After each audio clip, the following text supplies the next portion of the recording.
Thuần đại chính. Con chui à chị. Chết đã chinh.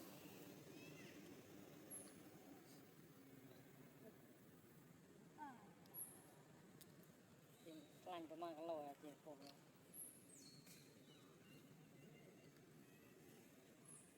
Chính không thể cốt nó tầm mềm mà lấy. Phần này phải mềm mà o mơ vào.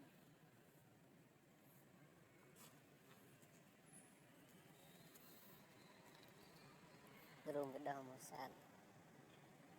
Không cái đầu mu mà. Cái smart đấy nhá.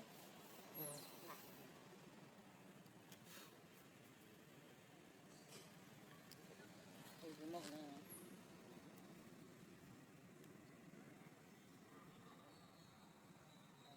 Và không. Nhận cái phu đó. Mà đi cho môi này nó chân lăng được thế. Đẹp đấy.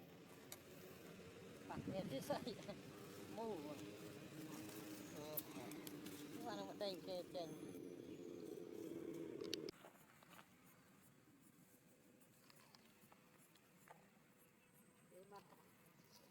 Mặt nó xa chừng. Chư. Hả? Chư. Chư à? Chư con ai vậy? Chư xa à phải con. Chư xuân này. Con phôi. Xài mù đã.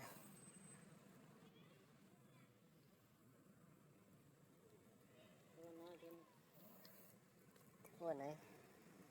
Mẹ nẹ tè mơ ta.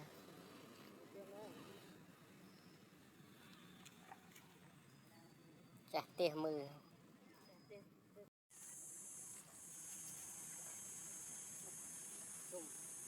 Nó cái khe trái. Nó rô tiết ấy. Khem bay, khem bốn. Bạch người tiết này. Nhà này đừng tham ớt đấy. Thơm nè. Rô tầm mốc viên tốt. Lẹ lẹ. Ê đấy, ni mùi nè. Cả cho. Cái bọc tờ cô lại được sáng đây này. Cái nó được nhiều.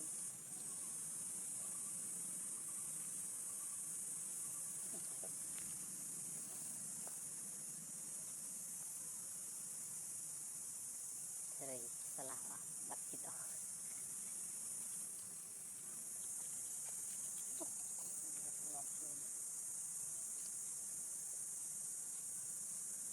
Nào, nước chè rồi. Nào, nước để lên. Tịt xuống chè.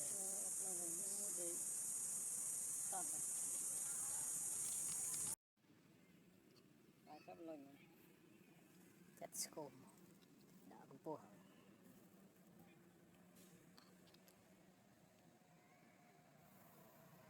Riêng. Nó có biết mai về mền, mai mà. Nó bảo chiều dặm mền. Này ngập. Này ngập thì xìl trên này đi chứ bọn khác. Con năm mai với ngập đã là chỉnh.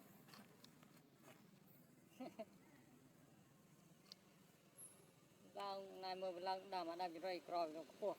Mà sẽ ngựa bảo sao mò. Đang vô cồn kìa. Đang cái tà với vô tụi tung lửa.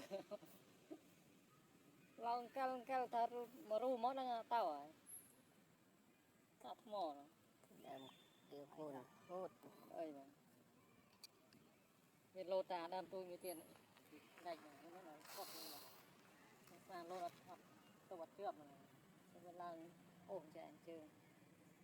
Tôi lột được.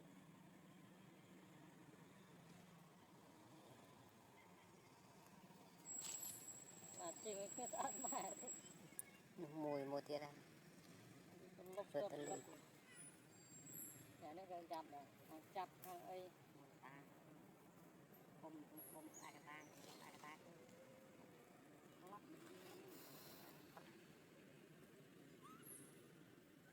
Sẽ chặt rồi. Cái trời. Cái này hả? Ra mình sẽ riêng thôi. Riêng. Selang rum. Này cái này. Đá rồi thôi.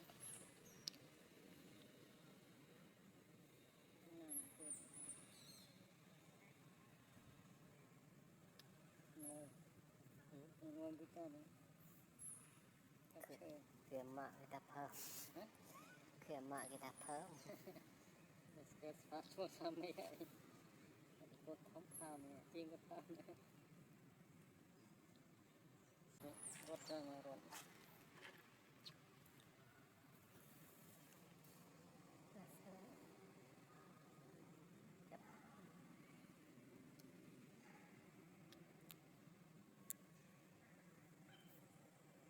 bắt ta xin đây thôi nè xin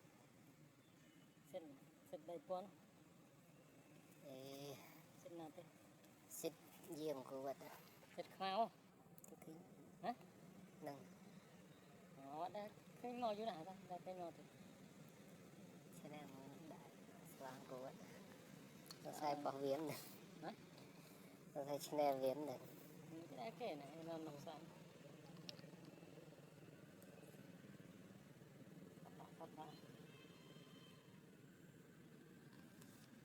cái ngò thì thôi nó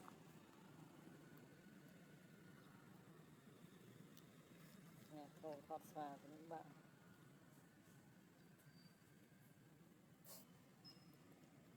cái nào từ Campuchia làm gì vài hốt từ chết Campuchia làm mấy cô là sao mà ngày nhóm rồi YouTube tập đi bên nào bộ mùi hốt là mình cơ lui YouTube up mình bạn kê kê về đi bạn sponsor để ra YouTube chọn ai sponsor rồi thì cho nuôi Việt Nam thì rồi liền trên ấy anh gì mà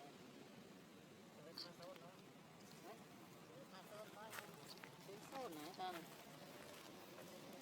để thôi nè đặt lại như star ai style ở thế gì không mấy ngày vui con cất ăn miền scroll trên YouTube này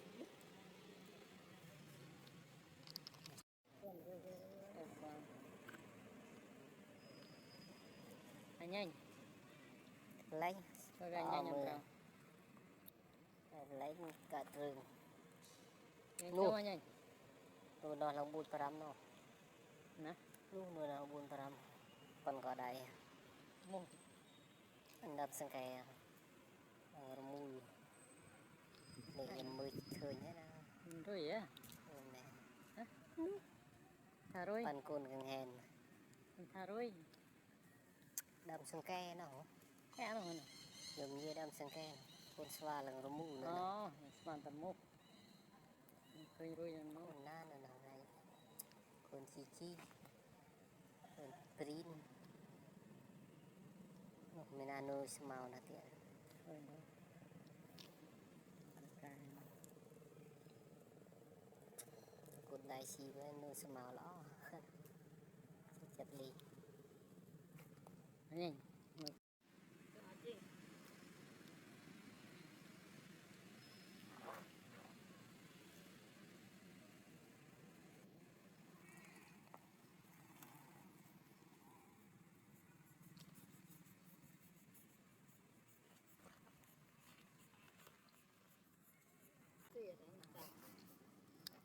kinh rồi đểទឹកដាច់យប់លើកដាច់យប់ទឹកដាច់ពូជួយមើលទៅខ្ញុំតិចចុះអត់ទៅប្រោះ free mình tôi bơi hả để cắt con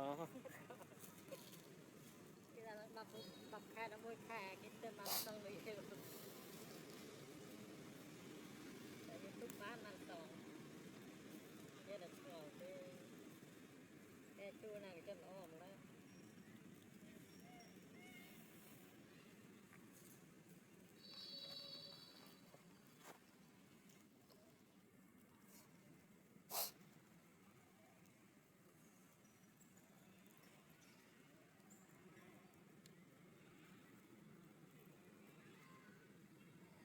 bà côn đi đâu